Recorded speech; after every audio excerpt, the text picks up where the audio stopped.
السلام علیکم ورحمۃ اللہ وبرکاتہ۔ ان الحمد للہ والصلاة والسلام علی رسول اللہ وعلی آلہ واصحابہ ومن تبعہم باحسان الی یوم الدین۔ دنیا میں رہتے ہوئے جتنے فسادات پھیل رہے ہیں اور بڑھ رہے ہیں، اس کے پیش نظر ایک انسان دوسرے انسان کا دشمن بنا ہوا ہے، اور اس دشمناگی کے اندر بہت کچھ کر جاتا ہے، اور پہل اس سے کرتا ہے کہ لعنتیں بھیجنا شروع کر دیتا ہے کہ تجھ پر لعنت ہو، تجھ پر لعنت ہو، جبکہ نبی پاک صلی اللہ علیہ وسلم نے منع فرمایا ہے لعن طعن نہیں کرو، لیکن یہ یاد رکھیے جس پر اللہ لعنت کر دے، جس پر محمد الرسول اللہ صلی اللہ علیہ وسلم لعنت بھیج دیں، ظاہری بات ہے وہ کام کتنا برا ہوگا کہ جس بنا پر اللہ رسول نے اس پر لعنت بھیجی ہو۔ تو ہمیں اس کام سے تو بچنا چاہیے، اور اس کام سے بچانے کی غرض سے نبی پاک صلی اللہ علیہ وسلم نے اتنی اہمیت دی اس کو کہ یہ تو لعنت کا مستحق ہے جو شخص یہ کام کرے گا۔ اور وہ کون کون ہیں؟ دیکھیں، ایک روایت کے اندر آتا ہے ملعون من سب اباہ، وہ شخص ملعون ہے، لعنت کی گئی ہے کہ جو اپنے باپ کو گالی دے، اپنے باپ کو، سرپرست کو، جس نے اس کو بچہ سے چھوٹے سے سنبھالا اور پڑھایا لکھایا، تعلیم دی، اور یہ اب بڑا ہوا اور باپ کو گالی دے رہا ہے، اسی کے اوپر لعنت ہو۔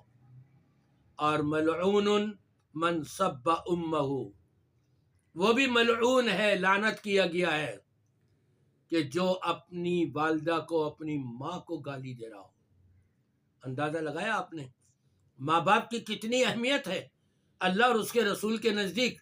یہاں تک فرما دیا کہ تم نے اف تک کی نہیں کرنی ان کے سامنے، اپنی تیوڑی پر بل تک کے نہیں لے کر کے آنے ہیں۔ تم تو بڑے نرم خو ہو کر کے اپنے والدین سے گفتگو بھی کرو گے اور ان کو خوش کرو گے، یہی تو تمہارے لیے جنت ہے۔ جنت کا سبب کہ اگر باپ راضی ہے تو رب راضی، باپ راضی نہیں تو رب بھی راضی نہیں۔ رضا الرب فی رضا الوالد وسخط الرب فی سخط الوالد، او کما قال صلی اللہ علیہ وسلم۔ اگر والد ماں باپ راضی ہے تو اللہ بھی راضی، اور اگر ماں باپ راضی نہیں تو پھر اللہ بھی راضی نہیں۔ باپ کی رضا میں اللہ کی رضا ملے گی، باپ کی ناراضگی میں اللہ کی ناراضگی ملے گی۔ اس لیے کہا گیا جس نے اپنے باپ کو یا اپنی ماں کو گالیاں دیں وہ ملعون ہے، وہ گالیاں دینے والا۔ ملعون من ذبح لغیر اللہ، اور اسی طرح سے وہ بھی لعنتی ہے، لعنت کیا گیا ہے کہ جو اللہ کے علاوہ کسی اور کے نام پر، پیروں کے، بزرگوں کے، باباؤں کے نام پر جو ہے یہ جانور ذبح کرتا ہے۔ ملعون من وقع علی بہیمۃ، وہ بھی لعنتی شخص ہے کہ جو کسی جانور کے ساتھ بدفعلی کرتا ہے۔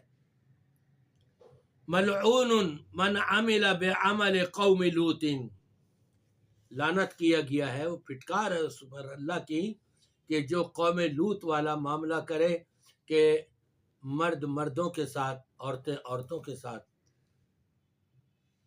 وہ کام کریں جو ازدواجی زندگی میں کیا جاتا ہے، یہ ایسے شخص بھی ملعون ہیں۔ اور پھر یہ بھی فرمایا آپ نے ایک روایت میں ملعون من اتی امرأة فی دبرہا، وہ شخص لعنتی ہے، ملعون ہے، لعنت کیا گیا ہے کہ اللہ تبارک و تعالی نے جو اس کے لیے حلال راستہ رکھا ہے، بتایا ہے قبول کا، اس کو چھوڑ کر اس کے پچھواڑے میں عورت کے وہ بدفعلی کرتا ہے، ایسا شخص بھی لعنتی ہے۔ لہٰذا اپنے آپ کو بچانا چاہیے. جس پر بھی لانتیں کی گئیں، جس کام کی وجہ سے، ان سارے کاموں سے اپنے آپ کو بچائیں تو رب کی رحمتیں ملیں گی، برکتیں ملیں گی، انعامات و اکرامات ملے گا، فضل و کرم ملے گا، رب کی رضا ملے گی، اور نبی پاک صلی اللہ علیہ وسلم کی روز قیامت شفاعت بھی ملے گی، اور شرابن طہورا کے جام بھی نبی پاک صلی اللہ علیہ وسلم کے دست مبارک سے نصیب ہو جائیں گے.